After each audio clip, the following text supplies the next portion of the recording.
இந்த டாஸ்மாகில் வேலை பார்க்குறவங்க வந்து நினச்சிட்டாங்க வந்து டாஸ்மாக் வந்து நம்ம சொந்த கடை, நம்மளுடைய எல்லாமே வருமானம் வந்து எக்ஸ்ட்ரா 10 ரூபா வாங்குறது வந்து நம்ம வீட்டுக்கு போகுது. ஆனால் இது மாதிரி நடந்துகிட்டு இருந்திருக்கு. இப்போ 5-6 வருஷம் நடந்துகிட்டு இருந்திருக்கு. யாருமே நடவடிக்கை எடுக்கல.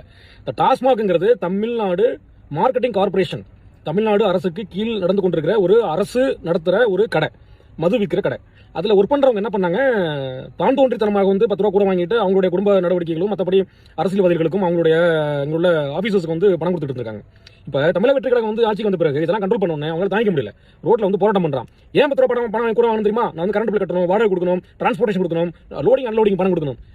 இந்த போராடி கொண்டிருக்கிறவங்கள்ட்ட கேட்குறேன், ஏயா இது வந்து அரசு கடை, அப்போ கவர்மெண்ட் தான் நீ வந்து கோரிக்கை வைக்கணும். ஏன் கரண்ட் பில் கட்டணும் நீ கட்டாத? அப்போ கவர்மெண்ட் தானே வந்து கரண்ட் பில் கட்டணும், கவர்மெண்ட் தானே நடந்துட்டு இருக்கு. அப்போ ஏதோ சொந்த வீடு மாதிரிக்கே சொந்த கடை மாதிரி நீங்க ஃபீல் பண்ணி கத்துறது.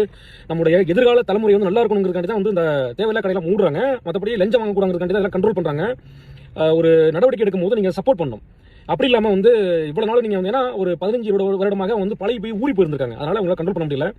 ஆனால் இது மட்டும் இல்ல, இதற்கு மேல அடுத்தடுத்த நடவடிக்கைகள்லாம் வரும் தமிழ்நாடு அரசு எடுக்க போகுது.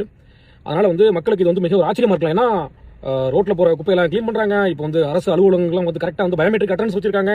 தேவையில்லா ஒயின் ஷாப்ல மூடுறாங்கன்னு சொன்னோன்னே அந்த தீய சக்தி எல்லாருக்குமே மனசுல அப்படியே பதப்பதிக்கும். ஏன்னா இனிமே அவங்களுடைய ஆட்சிக்கு வரவே முடியாது.